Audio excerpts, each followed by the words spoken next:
তো নমস্কার বন্ধুরা, আজকের টপিকটি বা ভিডিওটি খুবই গুরুত্বপূর্ণ ভিডিও। তো যে ভিডিওটির মাধ্যমে আপনারা জানতে পারবেন যে 21 তারিখে যে আপনাদের জব কার্ডের টাকা পাওয়ার ঘোষণা করেছে, তো আপনারা জব কার্ডের স্ট্যাটাসটি কিভাবে চেক করবেন এবং আপনাদের জব কার্ডের সাথে আধার লিঙ্ক রয়েছে কি না রয়েছে, কিভাবে তার সম্পূর্ণ তথ্য এই ভিডিওর মাধ্যমে আপনাদের জানতে পারবেন। তো ভিডিওটি স্কিপ করলে আপনারা বুঝতে পারবেন না, তো ভিডিওটি সম্পূর্ণরূপে দেখুন। আর ভিডিওটি যদি ভালো লাগে স্বপন টেক গুরু ইউটিউব চ্যানেলকে লাইক, শেয়ার, কমেন্ট এবং সাবস্ক্রাইব করতে ভুলবেন না। আর ভিডিও নোটিফিকেশন পেতে আপনাদের বেল আইকন ঘন্টিটিকে অন করে রাখুন। তো সম্পূর্ণরূপে ভিডিওটি আপনারা দেখুন। বলে যাই 21 লক্ষ মজদুরকে যাদের টাকা কেন্দ্রীয় সরকার দেয়নি, আগামী 21শে ফেব্রুয়ারি তাদের টাকা তাদের ব্যাংক অ্যাকাউন্টে চলে যাবে, রাজ্য সরকার দেবে। তথ্য আপনারা কিভাবে জানবেন যে আমাদের কিছুদিন আগে আমাদের যে গ্রাম পঞ্চায়েত অর্থাৎ 2022-23 সেশনে আমাদের গ্রাম পঞ্চায়েতের যে সুপারভাইজার বা অপারেটর যারা রয়েছে তারা বাড়ি বাড়ি এসে মোবাইল নম্বর এবং আধার নম্বর নিয়ে গিয়ে আপনাদের যে জব কার্ডের সাথে আধার লিঙ্ক করিয়ে গেছিলো বা কারো কাছ থেকে হয়তো আধার কার্ডের জেরক্স বা মোবাইল নাম্বার নিয়ে গেছে বা জমা দিয়েছিলেন, তো সে বিষয়ে আপনাদের জব কার্ডটি আধার লিঙ্ক হয়েছে কি না হয়েছে তার সম্পূর্ণ তথ্য জানবেন কিভাবে। তো চলুন এবার দেখে দিই। তো আপনারা মোবাইল বা কম্পিউটারে ক্রোম ব্রাউজারে লিখবেন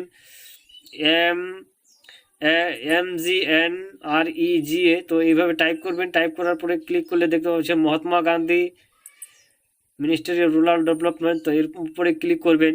এর উপরে ক্লিক করার পরে অনেকগুলো অপশান খুলে যাবে। তো অনেকগুলো অপশান খোলার পরে এখানে দেখতে পাচ্ছেন প্রথম অপশানে আপনারা লেখা আছে অ্যাক্টিভ ওয়ার্কার, অর্থাৎ যারা কাদের অ্যাক্টিভ রয়েছে, এবং অ্যাসেটমেন্ট টিল ডেট বলছে তাদের।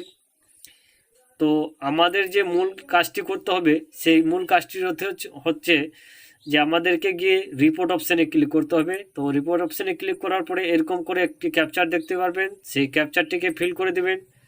ফিল করার পরে আপনাদের সেশনটিকে চুজ করে নেবেন। তো আমি 2022-23 সেশন চুজ করব, তো 22-23 সেশন চুজ করলাম। তো এরপরে আমি আমার স্টেট চুজ করে নিতেছি। এভাবে অনেকগুলো অপশান খুলে যাবে। তো আমরা দেখতে পাচ্ছেন জব কার্ড রিলেটেড রিপোর্ট, তো এখানে তার নিচে দেখবেন 3 নম্বরে অপশানে একটি অপশান রয়েছে job card aside to employer MGMNR। তো এই অপশানে ক্লিক করলেই আপনাদের পুরো অপশানটা খুলে যাবে। তো আপনারা নিজের এখানে সব স্টেটের নাম খুলে যাবে। তো সেই স্টেটের নাম অনুসারে আপনাদের স্টেট আপনারা চুজ করে নেবেন। তারপরে আপনাদের ডিস্ট্রিক্টের নাম দেখতে পারবেন। তো এভাবে আপনাদের ডিস্ট্রিক্টের নাম দেখে নেবেন। তারপরে আপনাদের ব্লকের নাম দেখতে পারবেন। তো আমি আমার ব্লকের নাম চুজ করে নেব এবং পুনরায় এবার আপনাদের গ্রাম পঞ্চায়েতের নাম দেখতে পারবেন এবং গ্রাম পঞ্চায়েতের নাম সিলেক্ট করার পরেই আপনাদের নিজের গ্রাম পঞ্চায়েতে দেখতে পারবেন। তো বলছে যে গ্রাম পঞ্চায়েতের এখানে বলছে টোটাল কতগুলো জব কার্ড রয়েছে, কতগুলো জব কার্ডের সাথে NPCI বা আধার লিঙ্ক রয়েছে, কতগুলো অ্যাক্টিভ রয়েছে এবং কতগুলো নন অ্যাক্টিভ রয়েছে, এবং কোন কার্ডের সাথে অ্যাকাউন্ট নম্বর লিঙ্ক করা রয়েছে এবং কোন কার্ডের সঙ্গে অ্যাকাউন্ট নম্বর লিঙ্ক নেই, এবং কত % কার্ড অ্যাক্টিভ রয়েছে এবং টোটাল কার্ড কত এবং কি এইসব বিষয়ে আপনারা এই ওয়েবসাইটে গিয়ে আপনাদের নিজের জব কার্ড নাম্বার দিয়েই আপনারা চেক করতে পারবেন। তো দেখতে পাচ্ছেন আমি আপনাদেরকে দেখিয়ে দিতেছি যে এই ভিডিওর মাধ্যমে তো যে আমাদের পঞ্চায়েতে কত সংখ্যক কার্ড অ্যাক্টিভ রয়েছে এবং কত সংখ্যক কার্ড ডিঅ্যাক্টিভ রয়েছে সেই বিষয়ে। তো ভিডিওটি যদি ভালো লাগে